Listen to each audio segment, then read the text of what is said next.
அன்பிற்கினியவர்களே, இனிய வணக்கம். ஒரு ஊரில் நிறைய குரங்குங்க வாழ்ந்து வந்துச்சு. ஒரு நாள் ஒரு வியாபாரி அந்த ஊருக்கு குரங்குகளை வாங்க வந்தானாம். ஒரு குரங்கு 100 ரூபாய்ன்னு வாங்கிறதா அறிவிச்சானாம். அந்த ஊர் ஜனங்க எல்லாம் அவனை பைத்தியம்னு நினச்சாங்களாம். யாராச்சும் மரத்துக்கு மரம் தாவிட்டுருக்கிற குரங்கு காசு கொடுத்து வாங்குவாங்களா அப்படின்னு யோசிச்சுட்டு விட்டுட்டாங்களாம் கொஞ்சம் பேர். இருந்தாலும் கொஞ்சம் ஆளுங்க குரங்குகளை பிடிச்சி வியாபாரிக்கிட்ட கொடுத்து அவன் கொடுக்குறதா சொன்ன பணத்தை வாங்கிட்டாங்களாம். இந்த செய்தி கேட்டு இந்த காட்டுத்தீ பரவும் இல்லைங்களா, அந்த மாதிரி இந்த விஷயம் ஊர் பூரா பரவுது. சரின்னு எல்லாரும் இந்த குரங்கு பிடிக்கிற வேலையில் இறங்குறாங்க.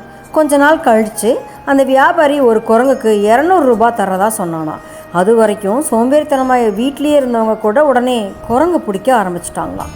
பாக்கி இருக்கிற குரங்குகளெல்லாம் 200 ரூபாய்க்கு ஜனங்க விற்றதும் இனிமேல் வாங்குகிற குரங்குக்கு 500 ரூபாய் தரேன்னு சொன்னானா அந்த வியாபாரி. ஜனங்களுக்கு தூக்கம் எல்லாம் போச்சு. ஊரில் மிஞ்சி இருக்கிற 5-6 குரங்குகளையும் பிடிச்சி விற்று ஒன்றுக்கு 500 ரூபாய்னு வாங்கிட்டாங்களாம்.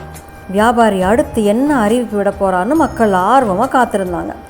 ஒரு வாரம் தான் ஊருக்கு போகிறதாவும் திரும்பி வந்ததும் ஒரு குரங்கை 1000 ரூபாய்க்கு வாங்கிக்கிறதாவும் சொன்னால் வியாபாரி. தான் வேலைக்காரன் கூண்டில் இருக்கிற குரங்குகள் எல்லாம் பார்த்து பராமரிக்க சொல்லிட்டு தன்னோட ஊருக்கு போனான்னா வியாபாரி. பிடிச்சு விற்று 1000 ரூபாய் வாங்கறக்கு ஒரு குரங்கு கூட இனி மிச்சம் இல்லையேன்னு மக்களுக்கு ஒரே கவலை.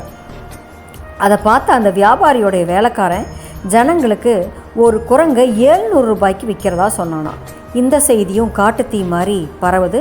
வியாபாரி 1000 ரூபாய்க்கு குரங்கை வாங்கினா எப்படியும் தங்களுக்கு 300 ரூபாய் லாபம் கிடைக்கும்னு யோசிச்சாங்க ஊர் ஜனங்க. அடுத்த நாள் கூண்டில் அடைச்சிருக்கிற குரங்குகளை வாங்க பெரிய வரிசை காத்திருக்குது. ஒரு குரங்கு 700 ரூபாய்க்கு வியாபாரியோட வேலைக்காரன் விற்றான். பணக்காரங்க நிறைய குரங்குகளை வாங்க, ஏழைங்க கடனாக கொஞ்சம் பணம் வாங்கி அதில் குரங்குகளையும் வாங்குறாங்களாம். குரங்குகள் எல்லாம் பத்திரமா பார்த்துக்கிட்ட ஜனங்க அந்த வியாபாரி மறுபடியும் எப்போ ஊருக்கு வருவான்னு காத்திருந்தாங்களாம். யாருமே வரலை. எல்லோரும் அந்த வியாபாரியோட வேலைக்காரனை பார்த்து விஷயத்தை கேட்க ஓடினாங்க. ஆனால் அவன் எப்போவோ ஊரை காலி பண்ணிட்டு ஓடிட்டான். அப்போ தான் ஊர் ஜனங்க ஒன்றுக்குமே பிரயோஜனப்படாத இந்த குரங்குகளை 700 ரூபாய் கொடுத்து வாங்கி விற்க முடியாத நிலைமையில் இதை பாதுகாத்து வேற வச்சுருக்குறோம் அப்படின்னு உணர்ந்தாங்களாம். இதுக்கு இந்த வியாபாரத்துக்கு பேர் தாங்க பங்குச்சந்தை.